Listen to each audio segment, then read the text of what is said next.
Story RH, le podcast RH qui ne vous raconte pas d'histoire. Bienvenue à toutes, bienvenue à tous.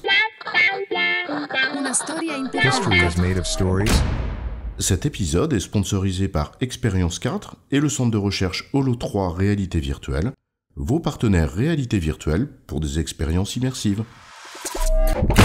Dans cet épisode, nous allons explorer ce que la réalité virtuelle, la VR, peut apporter au domaine spécifique de la formation. Ah ça y est, je te vois venir, on va se retrouver avec un casque dans un espace virtuel avec un avatar qui va nous bassiner avec les mêmes présentations chiantes qu'en présentiel. Bonjour le progrès. Ouais, c'est sûr qu'un avatar médiocre pour remplacer un formateur médiocre, c'est pas bien malin. On sait que ces résidus archaïques existent encore, mais la formation a bien changé. Et la réalité virtuelle peut offrir un intérêt certain en la matière. Alors, réalité virtuelle et formation, c'est quoi l'histoire ? On parle bien de réalité virtuelle ici en tant que technologie et ses dérivés de réalité augmentée ou mixte, mais pas du métavers, qui est différent. Et on parle de formation, sous l'angle de la pédagogie bien sûr, pas de sa gestion logistique ou administrative. La réalité virtuelle a d'autres apports pour la fonction RH. Mais là, on s'intéresse bien à la formation. Quand un nouveau support se développe, on dispose d'une nouvelle méthode pour enseigner. Et Dieu sait que c'est un domaine complexe. C'est sûr que des méthodes descendantes du magistral sachant, à l'auditoire qui surfe sur le web car il s'est débarrassé de l'exercice avec 3 supports de présentation qu'il n'a même pas mis à jour, à l'orateur, dont tu ne perds pas un mot tant tu es enivré par la présence et la force de ce qu'il donne, y a de la marge. La pédagogie, c'est tout un art. Un art dans lequel l'expérience de l'apprenant joue de toute évidence un rôle déterminant. Dans la tradition des enseignements d'Ignace de Loyola, on apprend mieux ce que l'on vit. Et c'est l'un des premiers apports de la réalité virtuelle. L'engagement que suscite l'expérience qu'on vit dans un espace virtuel en s'y déplaçant ou en y interagissant avec d'autres.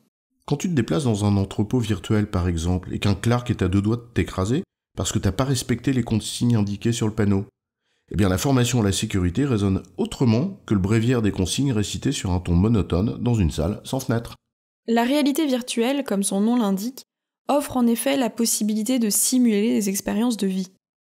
L'expérience donc, mais aussi la pratique, la praelectio de la tradition pédagogique jésuite. Oui, par exemple, prodiguer les premiers gestes de secours, démonter une machine, changer une pièce et la remonter, apprendre une gestuelle professionnelle ou un enchaînement de tâches, réagir face à une menace de braquage de ta caisse, etc. Partout où il y a expérience et mise en pratique possible, la réalité virtuelle offre donc un levier pédagogique extraordinaire. Le seul arbitrage est le rapport entre le coût et le bénéfice qu'on en tire. Or, à mesure que ça se démocratisera, les coûts du sur-mesure baisseront et des produits plus formatés seront disponibles pour répondre à des besoins partagés. Un deuxième apport pédagogique de la réalité virtuelle peut précisément venir des interactions qui sont possibles.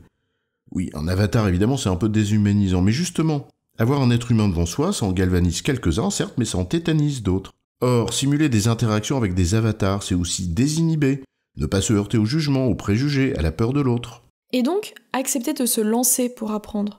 Dans une négociation, une situation managériale particulière, un conflit violent, un client menaçant ou toute autre situation impliquant des relations qu'on préfère expérimenter virtuellement, ce qui est formateur, pour mieux les gérer dans la vraie vie, si jamais elles arrivent. Un troisième levier pédagogique réside aussi dans l'analyse des émotions ou des réactions des apprenants. Qu'il s'agisse par exemple de capter les mouvements des yeux, ce que les apprenants regardent, ou d'autres signaux grâce à des capteurs, on ouvre là un champ des possibles qui est très intéressant. Non seulement pour apprécier la qualité de ce qui est fait, l'attention que cela génère, ou pas, mais aussi pour adapter en temps réel les programmes diffusés.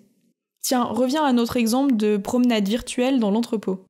Il y a un panneau qui te dit de regarder à droite, puis à gauche, avant de traverser, et paf, le Clark te rentre dedans. On peut savoir si tu as regardé le panneau, ou pas, avant de traverser. Ou si, l'ayant regardé, tu as respecté la consigne de regarder, ou pas. Ou si tu l'as respecté, mais mal, en regardant à gauche en premier, par exemple. Ou tu es en train de remonter une pièce critique sur une machine, ce qui exige de la concentration. Et tu le fais un peu à la légère en regardant ailleurs. Le programme peut alors s'adapter en provoquant par exemple un incident juste après, pour te montrer que ton inattention a des conséquences même si tu penses avoir fait le job. Un quatrième levier pédagogique réside aussi dans la capacité de simulation qui s'ouvre avec la VR. Et cela challenge autant les savoir-faire que les comportements. Comment réagir devant l'imprévu, appliquer la méthode et savoir en comprendre l'essence profonde pour l'appliquer dans des zones inconnues. Par exemple, simuler des pannes qu'on ne verrait jamais dans la vraie vie, le cliquetis grandissant d'une machine qui tombe en panne, le déclenchement d'une alarme, le feu, ce touriste en tongs et chemise hawaïenne qui traverse le chantier, ce bandit qui pointe son arme sur nous. En d'autres termes, des situations dont il est impossible de reproduire l'expérience en vrai.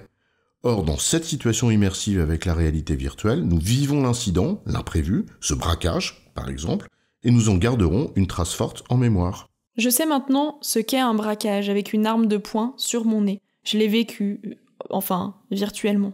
Enfin, une dernière ouverture, bien que plus incertaine, mais infinie, si l'on croit aux vertus pédagogiques du jeu, utilisées depuis l'Antiquité.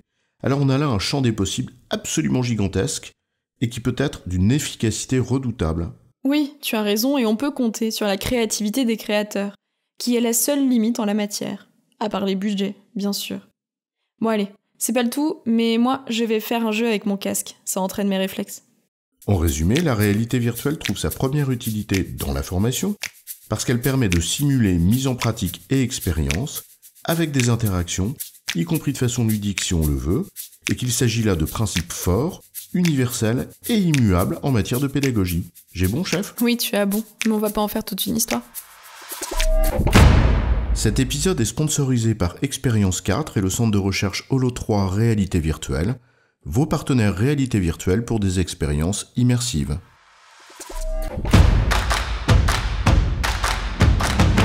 Story RH, le podcast RH qui ne vous raconte pas d'histoire. Retrouvez tous les épisodes sur storyrh.fr.